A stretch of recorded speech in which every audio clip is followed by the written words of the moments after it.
কিছুমানে জানে কিন্তু সৰহসংখ্যক লোকেই নাজানে যে 28 মে অৰ্থাৎ আজিৰ পৰা দুদিনৰ আগত সকলো মানুহে world's menstrual hygiene day celebrate কৰি গ'ল। গোটেই পৃথিৱীয়ে চেলিব্ৰেট কৰিলে। আপুনি গম পালেনে?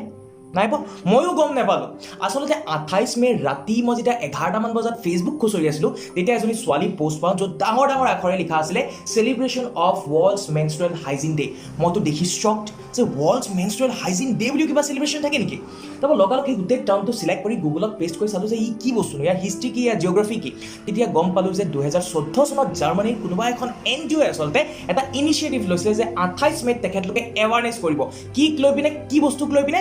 মেনষ্ট্ৰুৱেশ্যনক লৈ। মেন্স বা অসমীয়াত আমি মাহেকীয়া বুলি যিটো কওঁ বা ঋতুচক্ৰ বুলি যিটো কওঁ তাক লৈ পিনে মানুহৰ মাজত এৱাৰনেছ কৰিবৰ বাবে, সজাগতা সৃষ্টি কৰিবৰ বাবে তেখেতলোকে এই দিনটো বাছি লৈছিলে। আৰু সেই 2014 চনৰ পৰা গোটেই পৃথিৱীয়ে আচলতে এই বিশেষ তাৰিখটোত 28 মেত world's menstrual hygiene day celebrate কৰে। এতিয়া ডাঙৰ প্ৰশ্নটো সেইটো নহয়, ডাঙৰ প্ৰশ্নটো এইটো যে আপুনি মই কিয় গম নাপাওঁ? আজি মই 21-22 বছৰে পঢ়ি আহিলোঁ, আপোনালোকৰ বয়সৰ মতে পঢ়ি আহিলে। আমি ছ'চিয়েল মিডিয়াত ইমান এক্টিভ, আমি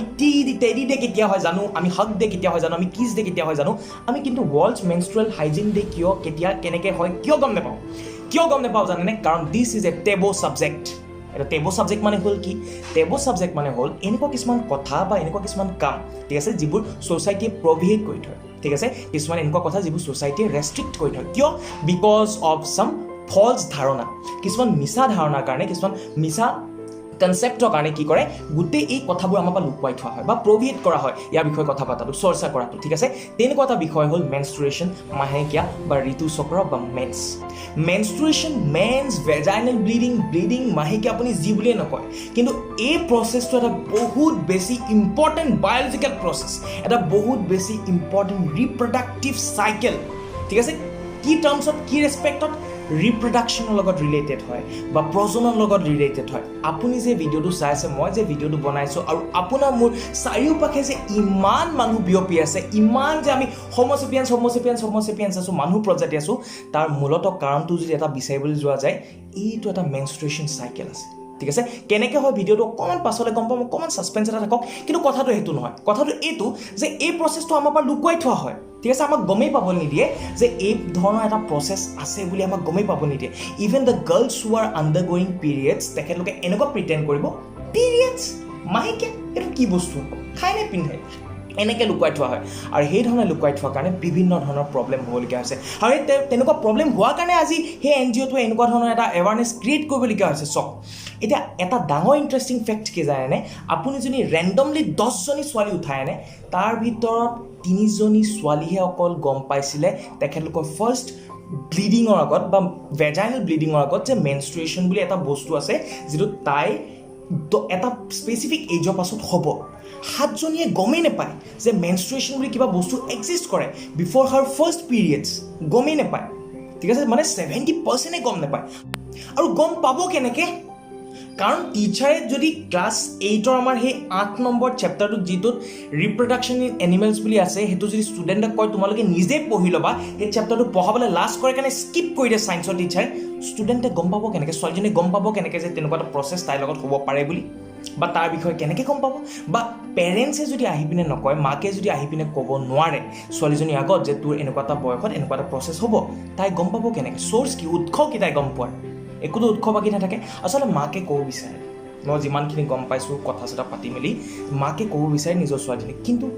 ক'ব কেনেকৈ, এপ্ৰ'চ কৰিব কেনেকৈ? কাৰণ তেখেতৰ কাৰণে ফাৰ্ষ্ট টাইম সেই কাৰোবাক তেনেকৈ কোৱাটো, বিকজ এই কথাটো তেখেতেও লুকুৱাই আহিছিলে, আৰু ইভেন তেখেতৰ মাকৰ পৰা এইখিনি কথা তেনেকৈ শুনা নাছিলে, তো তেখেতে নেজানে কেনেকৈ এপ্ৰ'চ কৰিব লাগে। চ' তাত আচলতে আহে আমাৰ যিটো ছেক্স এডুকেশ্যনৰ কথাটো, ঠিক আছে। বাৰু সেইবোৰ মই ফালৰি কাটি গুচি গৈছোঁ। এতিয়া মূল কথালৈ আহোঁ যে মেনষ্ট্ৰুৱেশ্যন মানে কি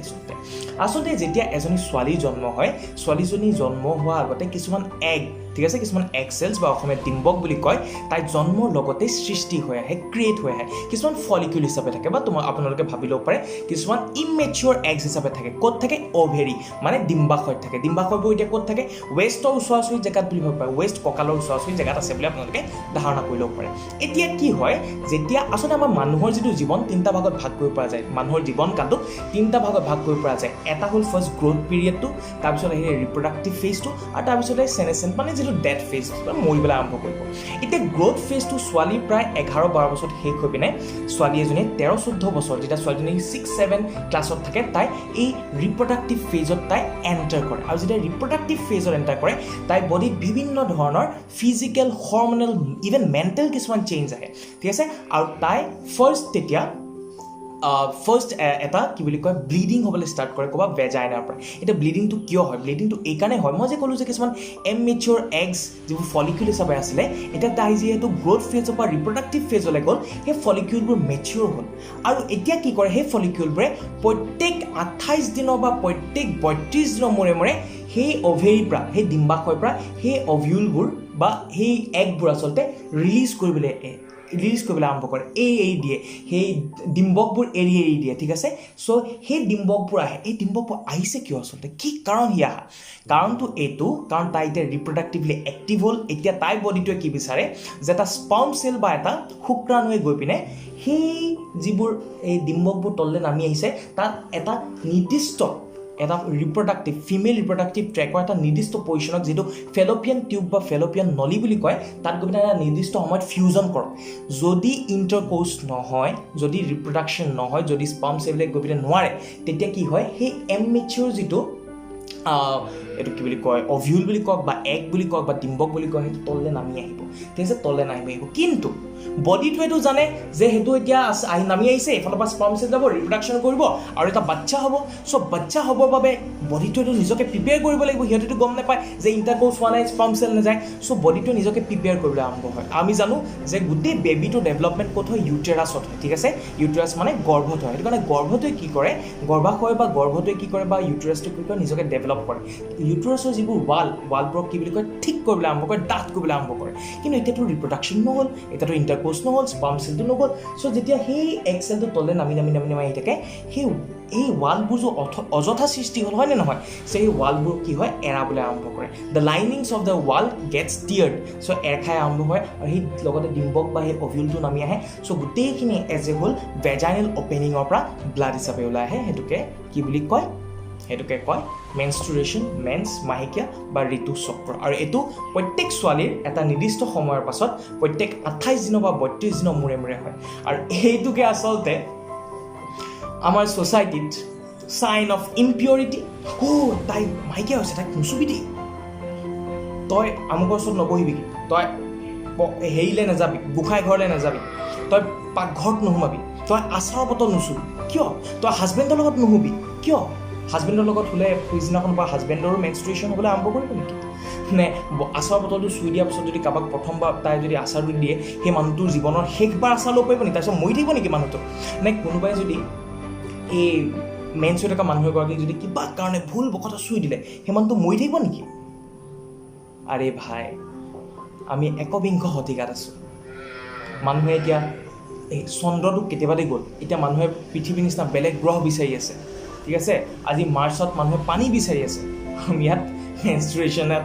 মানুহ ইম্পিয়ৰ হয় বুলি কওঁ হয়নে নহয় it's a sign of purity if a girl is bleeding she is fertile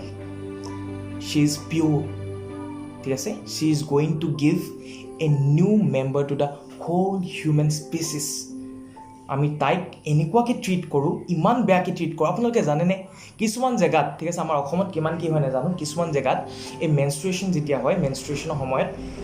তলত শুবলৈ দিয়ে বিছনাত শুবলৈ নিদিয়ে তলত পকাত কাপোৰ এখন পাৰি শুবলৈ দিয়ে ঘৰত শুবলৈ নিদিয়ে মোৰ ঘৰটোত শুবলৈ নিদিয়ে এই কিনাৰত এটা এক্সটেনশ্যন ঘৰ এটা বনাই দিয়ে তাত শুবলৈ দিয়ে তেনেকৈ থাকিবলৈ দিয়ে ঠাণ্ডাত গৰম খেৰত শুবলৈ দি দিয়ে এইটো কেনেকৈ আমাৰ এই কালচাৰটো আমি কেনেকৈ কণ্টিনিউ কৰিব পাৰিম কেনেকৈ কণ্টিনিউ কৰিব পাৰিম কেতিয়াও পচিবলে নহয় কালচাৰটো কণ্টিনিউ কৰি লৈ যোৱা আৰু তাতোতকৈ ডাঙৰ কথা খুব দুখৰ কথা আপোনালোকে পেডমেন চাইছেই চাগে অক্ষয় কুমাৰৰ তাত আচলতে এটা কথা গম পাইছিলোঁ যে 88% of female do not use sanitary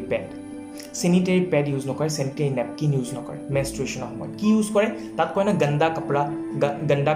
কাপড়ে কা টুকুৰা বুলি কয় যে চ' দে ইউজ ডাৰ্টি ক্লথ ঠিক আছে সেই মেনষ্ট্ৰুৱেশ্যন সময়ত তাৰ কাৰণে ইনফেকশ্যন হয় ভেজাইনেল ইনফেকশ্যন হয় ঠিক আছে তাৰ কাৰণে বহুত মানুহ মৰি যায়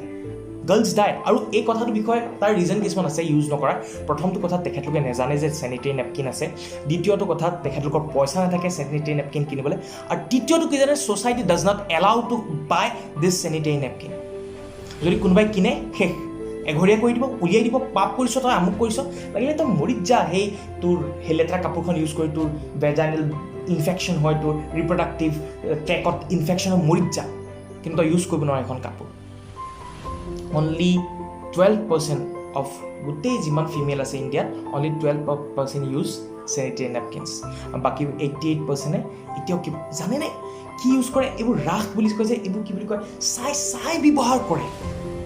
মইতো ভাবিলে গানো থিয়ৰি গৈছে চাই ব্যৱহাৰ কৰে মাটি ব্যৱহাৰ কৰে কিছুমান tribal area just think it so' এইবোৰ আচলতে টেব বুলি যে কৈছোঁ এইটো আমি নতুন প্ৰজন্মই আমি সলাব লাগিব জুবিন গাৰ্গে কৈছিলে নহয় যে আমি নতুন প্ৰজন্ম আমি বিচাৰিলে দেশ জ্বলাবও পাৰোঁ দেশ সলাবও পাৰোঁ এইটো দেশ সলাবলগীয়া যিটো দায়িত্ব সেইটো আমালৈ আহি পৰিছে এই টেবটো আমি ভাঙিব লাগিব ঠিক আছে মই ভাঙিবলৈ মোৰ ফালৰ পৰাতো মই চেষ্টা কৰিলোঁ মই ভিডিঅ'টো বনালোঁ এতিয়া আপোনালোকৰ পাল আপোনালোকে শ্বেয়াৰ কৰিব পাৰিবনে সিমান সাহস আছেনে শ্বেয়াৰ কৰিবলৈ যদি আছে মইতো গম পাম আপোনালোকে শ্বেয়াৰ কৰিছে বুলি আপোনালোকে যেতিয়া শ্বেয়াৰ কৰিব এটা কাম কৰিব সেই শ্বেয়াৰ কৰা সময়ত হোৱাটছএপত যেতিয়া দিব বা হোৱাটছএপ গ্ৰুপত দিব ষ্টেটাছত দিব ষ্টৰিজত দিব স্ক্ৰীনশ্বট এটা ল'বচোন আৰু স্ক্ৰীনশ্বট লৈ পিনে ইনষ্টাগ্ৰামত আপোনালোকে মোক উদীপ্ত বৰদক আপোনালোকে দেখি আছে উদীপ্ত বৰদক হিচাপে পাই যাব আৰু মোক টেগ কৰি দিব মই তেতিয়া গম পাম আপুনি সাহসে আপুনি শ্বেয়াৰ কৰিছে মোৰ ভাগৰ মই মোৰ কামটো কৰিলোঁ বাৰু এটা কথাই ক'ম if she is bleeding she is not impure she is pure she is fertile and she is the one who is going to gift the new member to the whole human species ঠিক আছে so hey mindset bur otorauk please remove this shit mindset and shit culture ঠিক আছে আৰু anybody if want to debate on me this particular topic just আপোনাৰ comment section আপোনালোকক খালি you can come and you can pour down your concepts and I am ready to debate on it I am ready to defend my own statements more defend কৰিবলৈ ready because I am a biological science student মই biological science student even মই class 8 পৰা class 12 লৈকে biological science পঢ়াওঁ so I am ready to defend with my own experience and learning and you are welcome with your own traditions and cultures so let me see you in the comment sections আপোনালোকে কি ভাবে যে এই টেবটো brake কৰিব লাগে নে নালাগে যদি লাগে তেতিয়াহ'লে যেতিয়া শ্বেয়াৰ কৰিব আপোনালোকে hashtag দি দিব